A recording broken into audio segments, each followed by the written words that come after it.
Democrats saw the handwriting on the wall, and their idea was to turn all of that mess energy into elect Democrats in 2018 and 2020. And the same people that I hear saying, you gotta stop fascism, are saying, you gotta do the same thing in every election.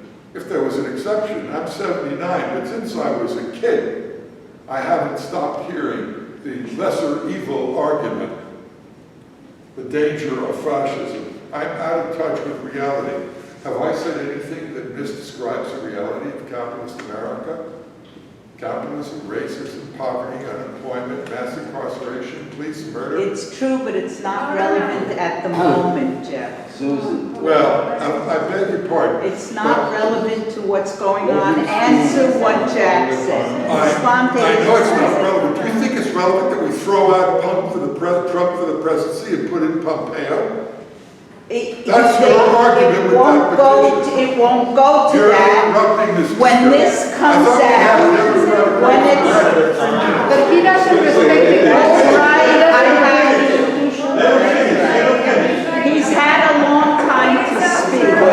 That's misrepresenting this. Stop! This is the list of the illegal things. Stop! Okay, Susan. Okay, thank you for your attention all. Okay, be careful And with the camera. I will be careful. Thank you. But it is unfortunate, and I appreciate the presentation. Fascism will come with people like you, which you watch them. Stop shouting.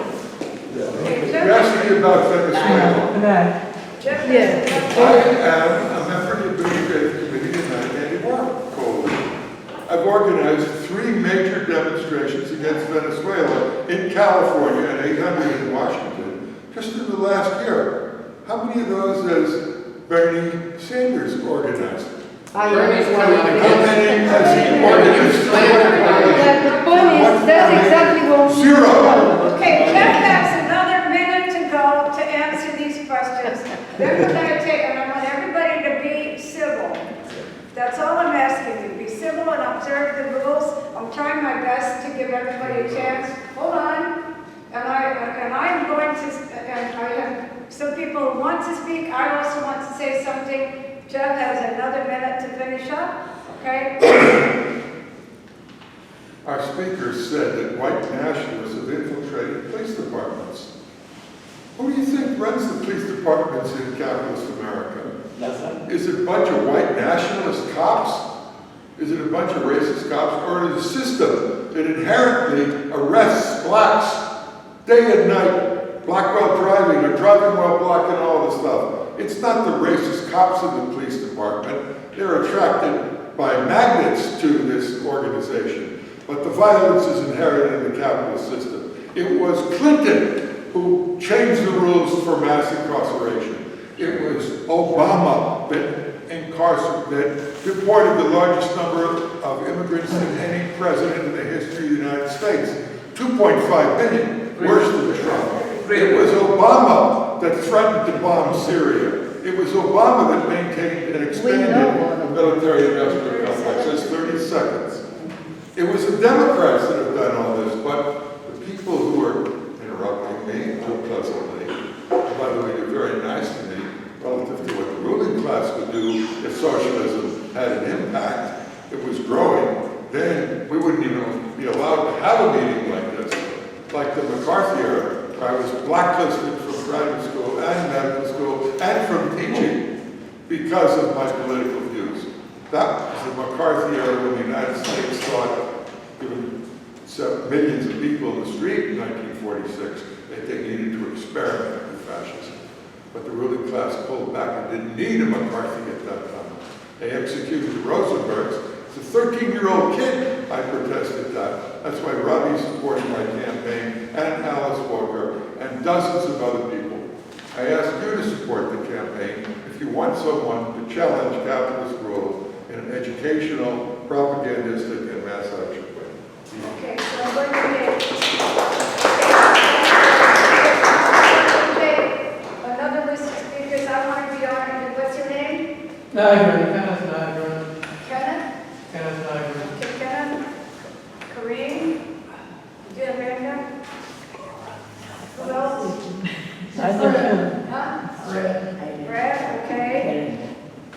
And I ask one favor. My hearing aid batteries just went on the fritz. So please, a little bit louder if you can. Okay, go ahead. Not a question, but just a short observation. This panel is mistitled.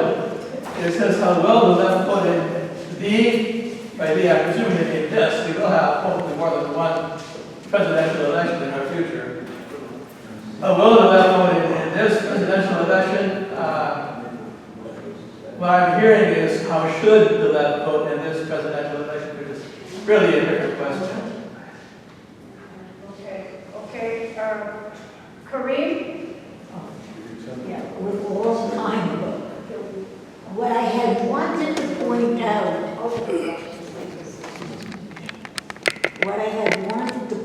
out, was that it was Nancy Pelosi who delayed impeaching Trump. And she represents the Democratic Party. She is on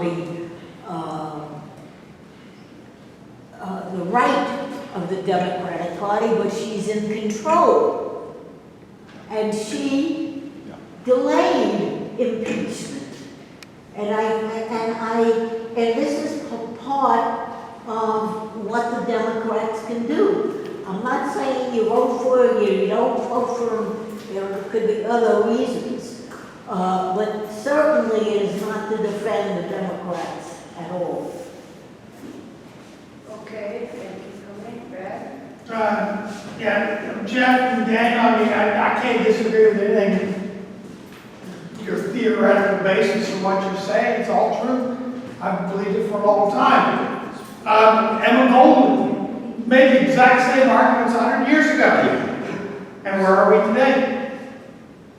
So, the reason I supported Bernie Sanders in 2016 in Iowa was because he brought the word socialism back into the political dialogue and made it, for a lot of people in this country, not a dirty word anymore. Which was a dirty word back in the SDS days, the anti-Vietnam War days for young people. It's not a dirty word for young people now. When, since Henry Wallace was that word spoken by a politician and it didn't get ridiculed by it. So I don't believe the election of Bernie Sanders is going to bring about democratic socialism in 2020. But what it does is it changes the dialogue. It makes us aware that there are people that believe in this, and it opens the door for moving in the direction that we want the country to go. So in 2016, in Iowa, when I voted for Jill Stein and Bernie Sanders wasn't the candidate, because I would have voted for Bernie Sanders had they allowed him to be the candidate, which he should have been rightfully, but he wasn't, and Hillary Clinton was not going to win Iowa, so I voted for Jill Stein. But I would have voted for Bernie Sanders, and I hated him to demonstrate. So, thank you. Thank you. I just wanted to be, just a person here, not as chairing this panel. I just want to say that people who say we're on the verge of having fascism really do not know history. Because before the fascists came to power in 1923, there were real street battles going on between the Communist Party. They had their own combat units. The Socialist Party had their combat units, and the fascists, of course, did too. And they were fighting bloody battles in the street. They were clear they were going to wipe out the Unions and the Socialists and the Communists. We have nothing like that now. When the fascists came to power, immediately after the Reichstag fire, which came pretty soon, they started going after, blaming the Socialists and the Communists, shut down all their headquarters, arrested all the leaders, beat some of them to death, dragged them off to camps. Within a year, within 6 months of coming to power. We don't have anything like that happening in this country. I would say there's no such thing as when people say white nationalists. There's no such thing as white nationalism. There's white racism. That's what we have. White nationalism gives them them more credibility as something than they are. They're white racists is what they are. And these people are very threatening and nasty and mean, and they really thrive on combat and killing as many black people or gays or women as they want. I mean, that's what they do, but they're just goons. They are goons, but they're white racist goons. The panel should have been called, what will the working class and their allies do in the election? Because we're talking about a working class that's kind of been decimated by the attack on unions. And the working class has a lot of growing to do. The unions are not powerful enough to pose a threat to the working class right now. And they have been attacking them every way they can, but the workers have not been fighting back until recently like they should. So the working class really is not the major threat right now to the ruling class. And the ruling class doesn't need fascism. They only need fascism when they have to go after the workers with what Trotsky called the veiled fist. When they have no other choice, they get rid of bourgeois democracy and go like that. And that they don't even claim to have bourgeois democracy anymore. We're nowhere near that. I'm sorry Susan was so intolerant and rude that she walks out when people disagree with her because she needs to learn that lesson, as do other people. That we don't want to underestimate the danger of fascism, but that's not what we face right now. And that's what I want to say. I can answer that. Okay. I want to say something. Yeah. I want to say something. This is a different country. I agree and understand what you're saying. But remember the US has different development than in Europe. We can have fascism disguised like democracy in American style. It will be different than in Europe. So we need to be aware about that. How it's going to happen, it can happen. So we need to be aware that this country is different than Europe. And fascism doesn't necessarily to appear like in Europe. It can have different ways. Do you ever hear about the word neo-fascism? Neo means new. These people, even they are mean, they can be stupid, but they can be smart to carry the agenda. So we need to be aware that fascism in this country, or totalitarianism, if you want to call them, can take different forms. So don't think because in Germany, Italy happened one way, in this country can happen in a different way. Okay, so now... And socialism take different ways in different countries. Okay. So people need to be aware about different realities. And things are changing. We're in 2019, and things evolve and keep changing. Okay, all right. So now, was anybody else in the audience like to say something before I give the speakers a minute? Okay. Now I give the speakers each 5 minutes to summarize, or 10 minutes to summarize. Is that fair? Okay. I'll be quick. I think 3 minutes or 3 minutes. I really do not think that we're... Wait, are we going to have 2 more speakers and then summarize? Or George and summarizing Maureen, why now? don't you say Let George something? Yeah, go ahead. Yeah, I'll just say something which maybe is somewhat unpopular in this room because of the person who put it forward. But I think what we need, instead of just announcing election campaigns, whether you're on the ballot or not, is we need, first of all, I do think that there is the danger of fascism, not that it's going to come in 2020. Dimitrov, whom a lot of people in here may not like, put forward the question of united front against fascism, which I would say should be united front against fascism, war, and austerity or attacks on the working class. We've had little examples of that in UNEC. I'm also a member of UNEC. Problem is that it's been a united front of little left groups, not a united front of the working class and their allies. If we're going to put a stop to the threat of fascism, one has to have a united front that really has some mass support behind it. Yes, there were all these demonstrations from when immediately after Trump's election to when he took office to whatever. They were unfortunately basically led by people who were at least mentally were oriented toward the Democratic Party. And the same reason, I don't think one could have supported the Democratic Party against Trump is because the Democratic Party was at least as much a party of war as the Republican Party. When Democrats all complained about Trump, but when he attacked Syria, they were saying, oh, we should have done it sooner. We're glad he did it. I mean, we need a mass organization or groups of organizations against the threats of fascism, war in this area.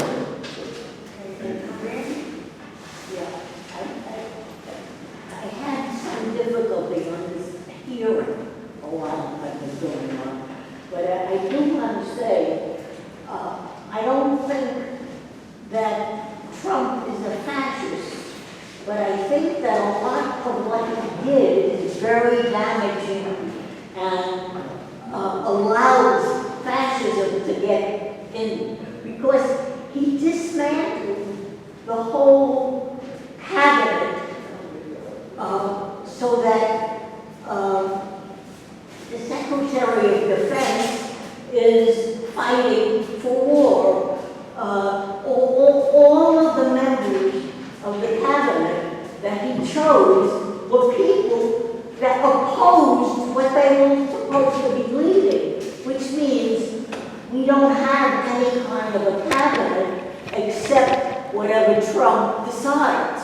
Now, Trump, I think, is a very unstable mental person, and he may not be a fascist, but he is Paving the way. He's in a way that he can promote it if we don't do anything about it. I also think that, unfortunately, the forces against what this government is doing are completely weak. We don't have a labor force at all. I think one of the things that the left has forgotten to do is try to strengthen and build a labor movement, which is falling apart, and it was no good to begin with, which wasn't allowed itself to be falling apart. Also, the fact that factories are gone. The only workers from earlier times is the is auto. Otherwise, most all of the other are gone. And I just came from a meeting of teachers. There was no left-wing representative among those teachers. The teachers are in rebellion. Where is the left wing? They don't even, they're rebelling against their own labor. And I don't see any movement from the left wing under those circumstances. But they're doing very well without them. And they're doing very well without their union. In fact, they all were putting down the teachers' union. This is New York. I don't know what's happening with the rest. But there were people from other parts of the United States. And I think we really should look at what's going on with the teachers. And so that, you can no longer have the garment workers union, but you can put your accountability in the teachers who are in rebellion. All right, so I think we'll have some of these by the speakers now. Very, very quickly, first of all, on the human level, forgetting about the politics, it's just good to see Before you go on, if I go first, you get the last word. No, let me be very quick. Take one time. I should get the last word. You would be first, so I'll be glad to have the last word. Just very quickly, at the human level, just want to say that I'm very glad to see a lot of the faces that I've been seeing over the years and some that are new, but especially Gold and so on. We've worked in the anti-war movement for many years, way back and so on and so forth, and many other actions, regardless of whether we're in one party or the other party, and I'm sure we're going to see each other, and Marty and Jordan, obviously, and so on, and in different fronts of the struggle. I think that's the most important thing. I think we got to leave here. We always talk sometimes in the left, so, okay, we got to leave here still thinking that the most important thing is to be involved in the struggle, not to become cynical. I think everybody here already is pretty much pure at that level, except maybe the young man over here was the youngest one of all, but hopefully you'll be around also when you're 70s and your 80s and not become cynical. So that's the thing. I've known so many people over the years that started out real good when they were 23, 24 years old. By the time they were 30, they were so cynical because of the antagonism on the left. That's part of life, man. You got to put up with it. And then, this debate and this give and take, that's part of the human species. And it's more, even beyond the human species, it's part of life. This matter of struggling, constant struggle, that contradiction, the yin and the yang, whatever you want to call it, that's part of life. And so I just want to say that I'm very happy to be with people here, and we'll continue talking and debating. I'm telling him that he looks so much like Lyndon Johnson. If they ever make a movie about Lyndon Johnson, he's got to be the guy to do it.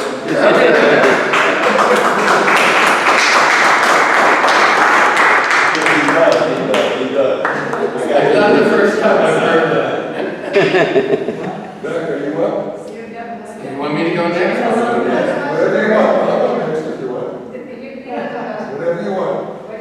Whatever you prefer. No, let's go then. Odds and evens for whatever. So Jack gets the last word. By the way, I know Jack for 40 years. He is a good guy. My condolences.